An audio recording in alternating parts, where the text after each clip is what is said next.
दिवाळीगाव येथील वताळेश्वर मंदिराच्या भूमिपूजन कार्यक्रमावेळी भाजप आमदार मंदा म्हात्रे यांनी संदीप नाईक यांच्यावर पुन्हा एकदा सडकून टीका केली आहे। निवडणूक काळात पावसाळी छत्र्या उगवल्या होत्या, जे लोकांना पैशाचा आमिष दाखवणारे होते, जे निवडणुकीनंतर गायब झाले, अशा शब्दात आमदार मंदा म्हात्रे यांनी संदीप नाईकांचा समाचार घेतला।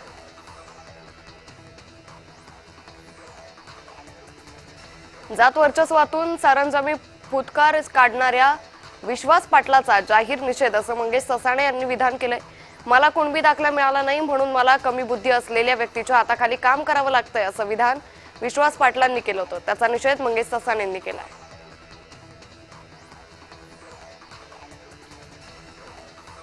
मुख्यमंत्री देवेंद्र फडणवीसांचे मराठा आरक्षण जी आर नंतर राज्यभरात अनेक ठिकाणी फलक लागलेत। यावर रोहित पवारांनी गौप्यस्फोट केलाय। मुख्यमंत्री स्वतः जाहिरात दिली नाही, सत्तेत असणाऱ्या मित्रपक्षातील एका मंत्र्यांनी ही जाहिरात दिल्याचा गौप्यस्फोट रोहित पवारांनी केलाय।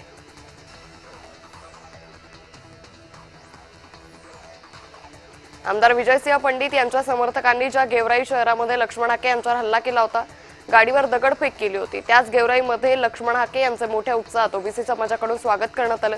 गेवराई शहरातील प्रमुख मार्गावरून दुचाकी रॅली काढण्यात आली।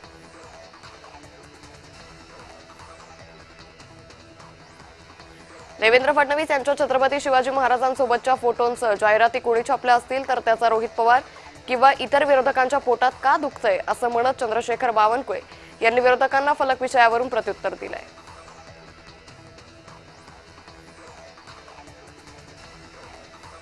महायुतीमध्ये कुठेही श्रेयवाद नाही, शिंदे आणि फडणवीस यांच्यातील युती अभेद्य आहे। त्यांच्या युतीमुळे ज्यांच्या पोटात पोटशूळ उठलाय ते खोटं पसरवतायत, हे सांघिक काम आहे।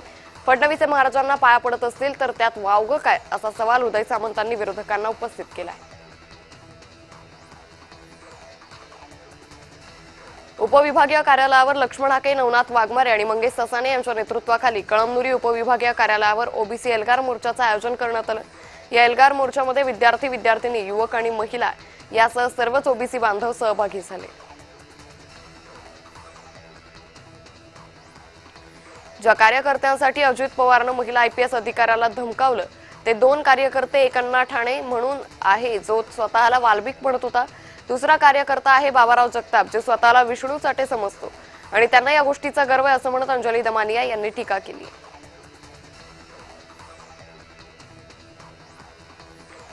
मराठा समाजाला कुणबीचे दाखले देण्याला सर्वांचाच आक्षेप आहे। सरसकट सरकारनं मराठा समाजाची मागणी पूर्ण केली नाही, याबद्दल मी मुख्यमंत्री फडणवीसांचे आभार मानतो असं वक्तव्य गोपीचंद पडळकरांनी केलंय।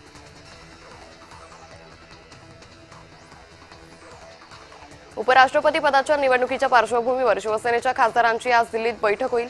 शिवसेना गटनेते श्रीकांत शिंदे यांनी महत्त्वाची बैठक बोलावली आहे। सर्व शिवसेनेच्या खासदारांना काल दिल्लीत उपस्थित राहण्याचे आदेश देण्यात आले।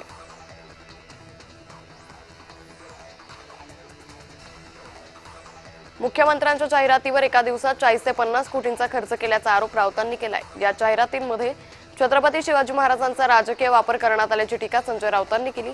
त्यांनी या खर्चाच्या स्रोतावरही प्रश्नचिन्ह उपस्थित केले।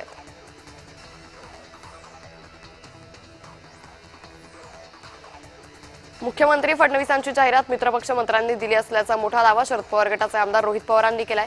कोट्यवधी जाहिराती बघून मोठी चीड आली, फडणवीसाची चूक करणार नाही हा विश्वास होता असंही ते म्हणाले।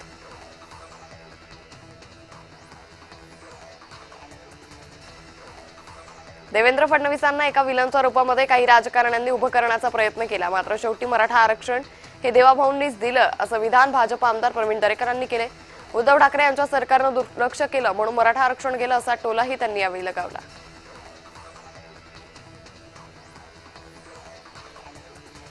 कुणीही बॅनर लावा, कुणीही कॅम्पेन करा, आम्ही तुमचे आभार मानू आणि कौतुक करू, मात्र तातडीनं प्रमाणपत्र द्या असा टोला मनोज रांगे यांनी फडणवीसांच्या जाहिरातीवर लगावला। तुम्ही कामं केल्यास आम्ही तुम्हाला पण मोठेपण देऊ असंही ते म्हणाले।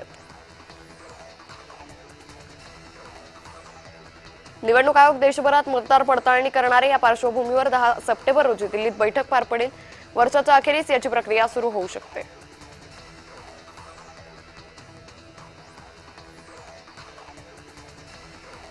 रिपब्लिकन सेनेचे अध्यक्ष आनंदराज आंबेडकर यांनी अमरावतीमध्ये काल कार्यकर्ता पदाधिकारी मेळावा घेतला।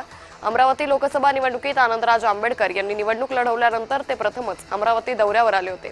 अमरावती महापालिकेत महायुतीमध्ये आपल्याला सुद्धा जागा मिळेल या अनुषंगाने तयारीला लागा असे निर्देश त्यांनी दिले। आगामी निवडणुकांच्या अनुषंगाने देशाचे केंद्रीय सामाजिक न्याय राज्यमंत्री रामदास आठवले यांनी मोठे विधान केले। देशातील सर्व दलित नेते एकत्र आले तर आमची एक मोठी ताकद देशात निर्माण होऊ शकते। सर्व नेते एकत्रित आले तर आमचे नेतृत्व मायावती करतील अशी भूमिका आठवलेंनी जाहीर केली। येत्या काही दिवसांमध्ये होऊ घातलेल्या ठाकरे गटाच्या दसरा मेळाव्यात एक मोठी राजकीय घडामोड घडण्याची शक्यता आहे। यंदाच्या दसरा मेळाव्यात शिवतीर्थावर उद्धव ठाकरे यांच्यासोबत मनसे प्रमुख राज ठाकरे हे देखील दिसू शकतात।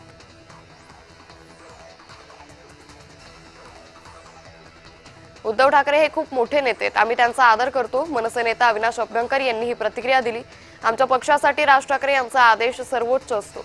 राज ठाकरे जो निर्णय घेतील तो आम्हाला मान्य। युतीच्या प्रश्नांवर त्यांनी ही प्रतिक्रिया दिली।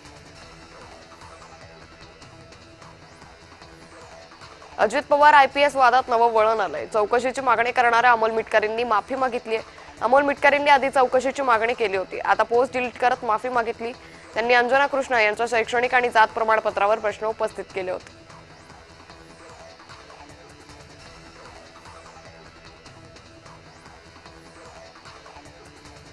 भाजप आणि मित्र पक्षाच्या खासदारांची संसद भवन परिसरात कार्यशाळा सुरू झाली आहे। पंतप्रधान नरेंद्र मोदी, गृहमंत्री अमित शहांसह मंत्री खासदारांची उपस्थिती आहे। जीएसटी मधील सुधारणांबद्दल मोदींचा गौरव तसेच उपराष्ट्रपती पदाच्या निवडणुकीबाबत मार्गदर्शन करण्यासाठी या कार्यशाळेचं आयोजन केल्याची माहिती आहे।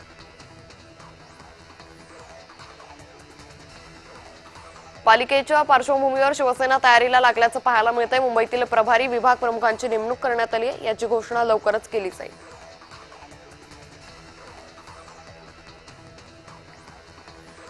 लाडकी बहीण योजनेसाठी राज्यात मोठी पडताळणी मोहीम सुरू आहे। 26 लाखाहून अधिक अपात्र महिलांकडून लाभ घेण्यात येत असल्याचं कळतंय। त्यामुळे पुन्हा एकदा लाडकी बहीण योजनेचा मुद्दा तापणार असल्याची चिन्ह आहे।